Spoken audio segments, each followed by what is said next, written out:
Lalu Jimin sahabatnya memotong perkataan Pi. Tapi kamu punya keduanya bro, itu tidak adil. Ya emang gue lagi bahas lo Jim. Jimin pun tertawa guling-guling di lantai. Jawab bilang kamu tidak tampan Jim, cuman menawan. Dan 95 ini ya ada-ada aja.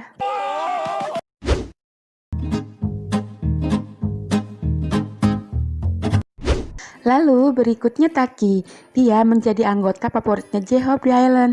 Keluhan Taki, dia sangat merindukan orang tuanya. Dia sangat mengkhawatirkan keadaan adiknya yang sangat memburuk kesehatannya. Namun di sisi lain dirinya harus tetap fokus di Island agar segera debut. Taki selama ini belum pernah berpisah dengan orang tuanya dan dia sangat merindukan keluarganya setiap hari. Lalu Suga bilang kami datang ke Seoul saat kami masih muda. Dia sangat mengerti perasaan Taki. Bahkan BTS saja sekarang hanya bisa ketemu 2 atau 3 kali dalam setahun karena saking sibuknya.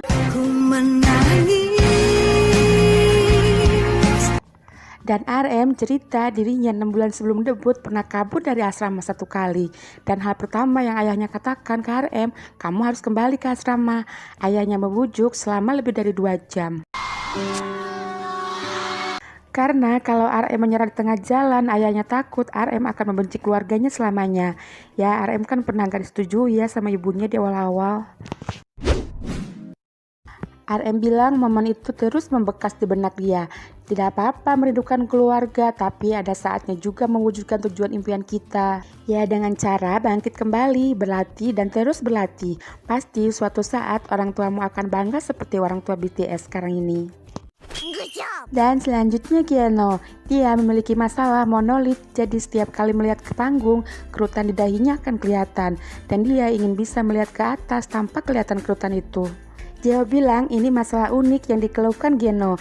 Dirinya tidak mengerti soal itu. Namun RMC jenius dia mengerti maksudnya apa.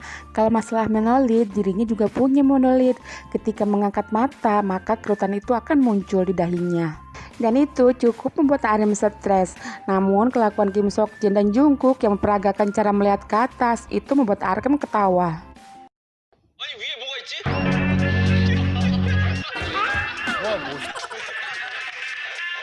Kino pun merasa bersalah, mungkin seharusnya aku tak menanyakan hal seperti itu ya tadi. RM bilang satu-satunya solusi kamu harus sering-sering berlatih membuka mata tanpa menggunakan dahi kamu. Lalu Jimin berkata, monolit punya dia lebih parah lagi, dia bahkan tidak bisa melihat ketika tertawa. Sampai akhirnya Jimin menyerah dan memutuskan untuk menyukai kerutannya itu dan tidak terlalu memusingkannya. Lalu berpindah ke Jae. Jae menulis keluhannya bagaimana cara menghilangkan rasa malu. Jae itu memiliki masa lalu yang memalukan. Kim Sok Jin bilang jika kamu tidak mau stres soal itu, kamu harus menikmati pada saat momen memalukan itu. Ya contohnya dengan cara gesrek gitulah atau dengan cara banyolan receh namun bisa bikin ketawa. Kayak dia. Dan buat Island, selamat, masa lalu yang memalukan akan segera dimulai, tambah Kim Sok Jin. BTS pun semua tertawa, termasuk Suga, fighting katanya. Dan sekarang Suno sih. Suno memiliki keluhan, dia memiliki tubuh yang lemah dari kecil, namun mencoba tetap positif dan ceria di depan orang lain. Dirinya baru saja menjalani operasi besar tahun lalu, jadi kekuatan fisiknya sering menurun saat latihan. Kau salah memilih tanpa tahu waktu. Jihok bilang dia sebagai penggemar Island tidak mengetahui kalau Suno punya masalah seperti itu karena Suno memiliki kepribadian yang ceria dan dia juga sangat menawan di atas panggung. Jadi saran BTS buat Suno, dia harus makan yang bergizi, tidak perlu memikirkan diet lagi seperti yang dilakukan para idol di Korea. Hot food. Kemudian Hanbin, 23 tahun. Keluhannya Hanbin setelah datang ke Island, dirinya tidak memiliki kepercayaan diri. Dia merasa kalau dia akan mundur saja dari peluang ini. What? Padahal ketika di Vietnam, dirinya adalah pemimpin tim dancer yang lumayan hebat dan dirinya cukup populer di negara itu. Tapi setelah bertemu dengan trainer yang berbakat di Island, jadi hilang rasa percaya dirinya. Padahal sudah berlatih dengan keras. Bahkan di hari yang sama, Hanbin menduduki peringkat 12 dan itu membuat mentalnya down. Walaupun lolos, dia pikir perjalanannya masih sangat panjang. Karena putus asa, dirinya sempat berpikir ingin menyerah saja. Suga bilang, kamu tidak percaya diri dalam hal apapun.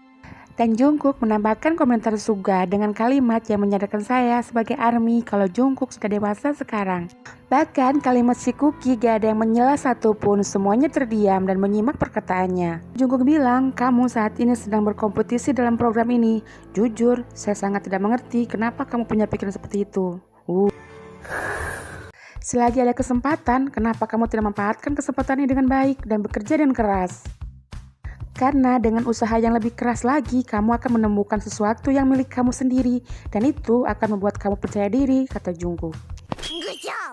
V bilang komentar itu memang terlalu pedas buat Hanbin. Tapi jawaban itu adalah yang BTS alami selama 10 tahun ini. Yang bekerja tanpa lelah terus berusaha. Sehingga BTS sampai di titik sekarang.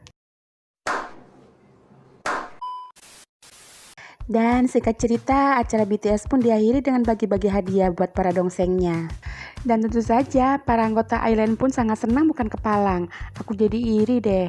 Ada yang dapat mangkuk makan, kamera, hanbok yang sama seperti Jungkook pakai. Ada yang dapat sepatu, dompet dengan bertuliskan RM, alarm dengan suara Suga. Dan ada juga yang dapat boneka Jimin buat nemenin tidur. Gimana ya kalau yang jadi dongsengnya itu cewek-cewek? Pasti ARMY cemburu deh. Ya, walaupun barang-barang itu bisa dibeli, namun tanda tangan mereka sulit didapatkan. Dan video pun selesai.